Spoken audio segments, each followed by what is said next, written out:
bersamaan. Nah, karena kita punya datanya debit banjir saja, kita gunakan yang flow hydrogram. Nah, untuk flow hydrogramnya diisikan, dikopikan saja, lalu di-okekan.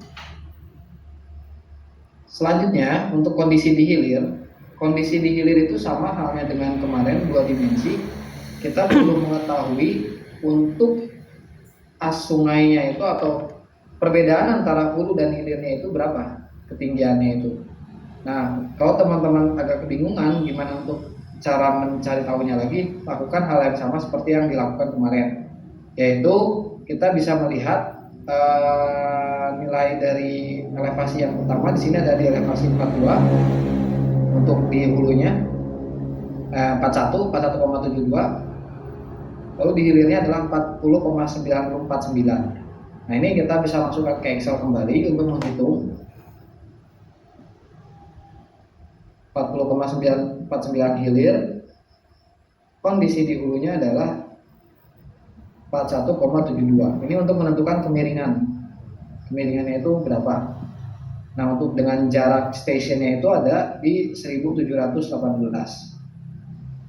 jarak hulu sampai dengan hilir yang akan kita modelkan adalah 1017. Nah, ini untuk mencari slope seperti yang kemarin, yaitu hulu dikurang hilir dibagi dengan jaraknya. Kita dapatkan slope-nya di 0,04449.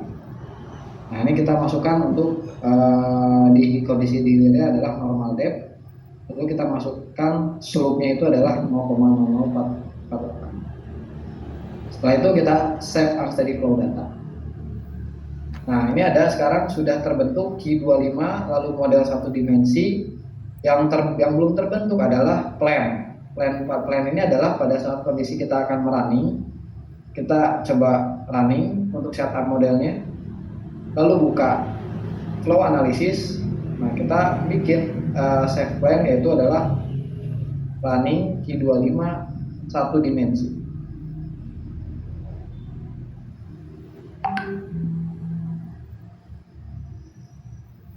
Nah, untuk di setting satu dimensi itu sama halnya seperti kemarin. Untuk setupnya masih tetap seperti ini. Lalu untuk computation interval, mapping output interval, dan hydrograph interval serta detail output interval disamakan saja dulu untuk defaultnya seperti kemarin. Nanti jika teman-teman kebingungan untuk setupnya itu seperti apa, di sini juga sudah bahan PowerPoint sudah saya sampaikan. Mudah-mudahan PowerPoint-nya sudah tersampaikan oleh Bu Sasa ke teman-teman sekalian. Di sini nanti bisa dicoba karena di sini sudah mudah-mudahan sejelas mungkin sudah saya coba buatkan bahan paparannya, baik sampai dengan dari setup model sampai dengan ke hasil runningnya itu seperti apa. Nah, ini sudah saya coba buatkan. Nanti teman-teman saya harapkan besok harus mencoba, karena besok itu saya inginnya teman-teman di sini untuk melihat hasil pemodelan yang dilakukan teman-teman. Karena saya yakin nggak akan berjalan 100% semuanya. Saya yakin pasti error. Saya yakin untuk pertama kali yang baru mencoba pemodelan ini pasti error. Nah, setelah ini dilakukan, lalu kita coba compute. Nah, ini adalah proses merunning. Untuk di satu dimensi itu akan lebih cepat dibandingkan 2 dimensi, karena pada satu dimensi ini prinsipnya dia memanfaatkan cross section itu melakukan persamaan analisis numerikal, namun ke 2 dimensi itu dia membaca dari masing-masing elevasi dari terrain tersebut. Nah, ini sudah selesai untuk analisis satu dimensinya, karena memang hanya beberapa hari saja saya merunningnya. Nah, ini bisa terlihat untuk model banjirnya. Nah, ini model masing-masing cross section dari hulu sampai dengan ke hilir. Ini pun teman-teman di sini bisa melakukan animasinya, bisa ditampilkan. Nah, animasi ini adalah gambaran dari hydrograph banjir yang tadi kita berikan, yaitu dari 1018, 1300, nanti naik ke 1900 sampai nanti turun kembali. Nah, ini kita bisa animasikan. Nah, ini kenaikannya lalu turun kembali seperti itu. Ini adalah potongan dari melintangnya. Nah, selanjutnya kita ingin melihat potongan memanjangnya itu seperti apa ya. Nah, untuk potongan memanjang, ini potongan memanjang antar cross section seperti ini. Nah, ini teman-teman di sini dilihat ada beberapa garis, yaitu garis ke arah garis yang putus, yang ini adalah warna yang berbeda, ada LOB, yang ini adalah ROB. Artinya dia adalah batas-batas dari tanggul-tanggul sungainya. Nah, ini kalau teman-teman bisa melihat atau bisa menjustifikasi dari hasil yang telah dilakukan. Nah, ini kan bisa terlihat perubahan-perubahannya itu. Nah, ini dari naik sampai dengan turun kembali. Lalu di sini juga teman-teman bisa melihat dari kondisi atau kedalaman sungainya itu memang tidak rata ya. Jadi dari tadi posisi di River Ridge atau di station 1600 itu kondisinya adalah posisi 41. Di sini adalah di 40, berapa, tapi memang kondisi potongan memanjangnya itu ada beberapa kenaikan, jadi tidak rata dari hulu ke hilir itu miring sepenuhnya gitu. Nah, jadi tidak rata, tidak kemiringan landai seperti halnya. Jadi ada posisi sedimen di sini yang tinggi, sehingga kemiringannya itu posisinya dia ada yang naik, lalu ada yang turun kembali dan naik lagi. Artinya di sini ada sedimen. Nah, teman-teman di sini juga ketika memang sudah hasil pemodelan seperti ini ingin melakukan pengurukan atau normalisasi, itu juga bisa kita lakukan. Ataupun kita ingin menambahkan tanggul kiri kanan supaya tidak terjadi banjir, itu juga kita bisa lakukan di hekras satu dimensi. Nah, itu untuk di hekras satu dimensi ini, jika nanti kita ingin menambahkan tanggul, ini kita bisa lihat ya, mungkin ada banjir sedikit nih di posisi ROB sini, kita bisa tambahkan tanggul di option, lalu di sini ada lift. Lift ini adalah posisi tanggul. Nah, posisi tanggul kita akan berikan di mana? Misalkan kita bisa lihat di elevasi 3046, yaitu elevasi dari tanggul kanannya. Nah, ini kita bisa langsung berikan elevasi tanggulnya. Bahwa kita akan berikan tanggul di station 304,6. Tadi nilai elevasi yang 46, kita coba tambahkan tanggul di elevasi 47 nih.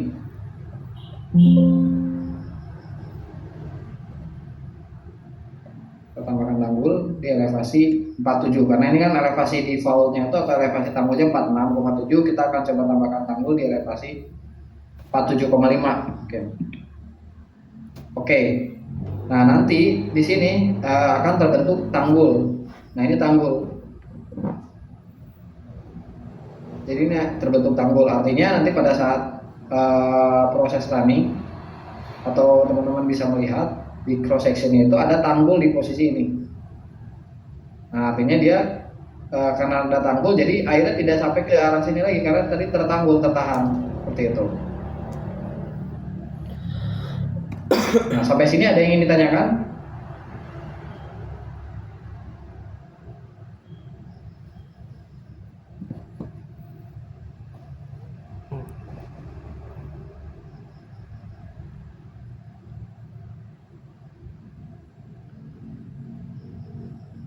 Belum ada, Pak.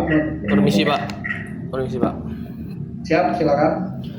Ketika kita hanya memiliki data debit tanpa data tinggi, apakah ada cara untuk mengecek apakah inputnya tersebut cukup akurat untuk menghasilkan running yang stabil, Pak? Oke, ada lagi sebelum saya jawab?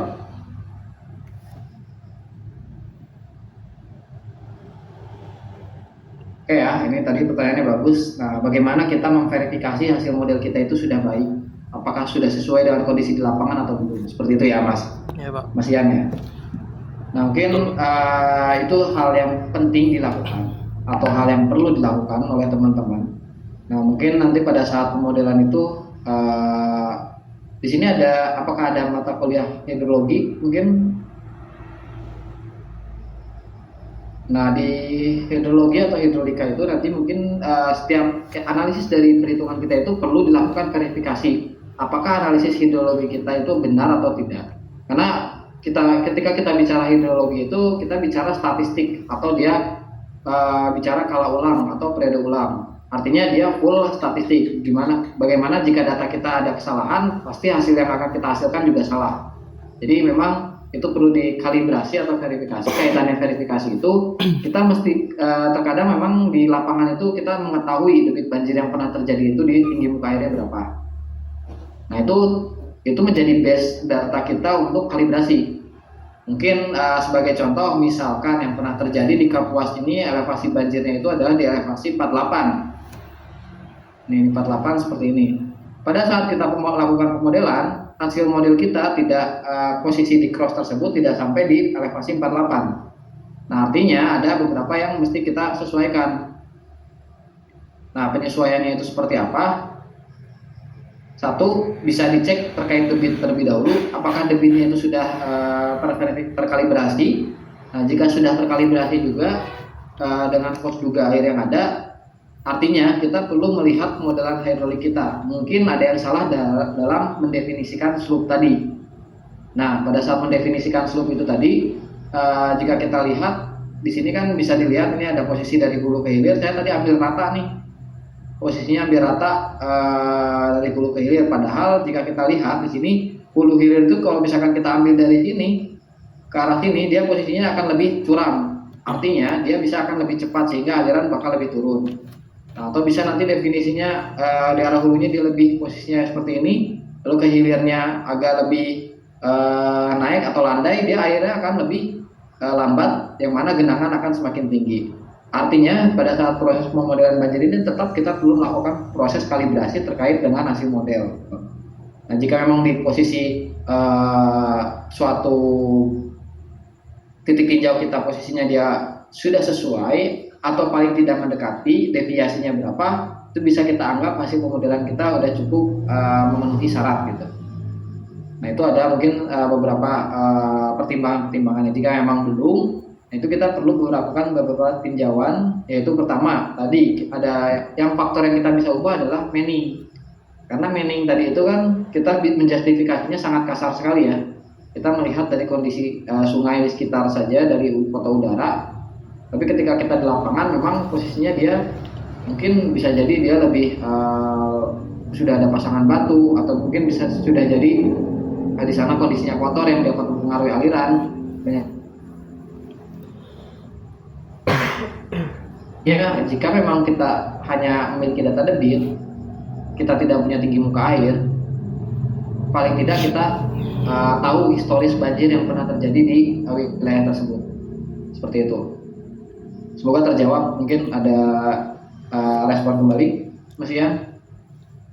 Seberapa sensitif Pak hasil simulasi HECRAS ini terhadap perubahan nilai mining? Perubahan kecil memberi dampak yang besar mungkin bagi surface profilnya? Oke. Seberapa sensitif sangat berpengaruh sekali ya, karena untuk mining itu kan tadi terkait dengan kekasaran. Mungkin semakin kasar dari suatu kedalaman atau dasar saluran, baik itu kiri channel dan kanan, itu dia akan membuat permukaan air semakin tinggi. Beda halnya jika memang dia semakin licin, artinya dia sudah pasangan air, artinya dapat mengalir tanpa hambatan, dan yang mengakibatkan surface profilnya itu dia tidak lebih tinggi dari mining yang dari tanah seperti itu. Mungkin itu Mas ya. Ada lagi mungkin teman-teman yang lain yang ingin bertanya? Mungkin kalau misalkan ingin lebih praktisi lagi, seberapa bagaimana sih jika memodelkan jembatan atau seperti apa, silakan. Nanti saya coba akan sharing pengalaman yang pernah saya lakukan dalam pemodelan ini, lalu kesulitan-kesulitannya itu seperti apa.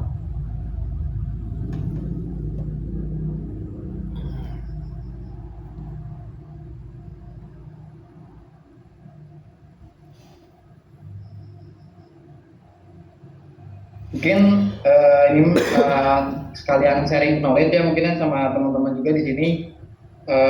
Kebetulan beberapa pemodel itu sangat jarang ya pemodelan, apalagi pemodelan yang sudah memahami model itu.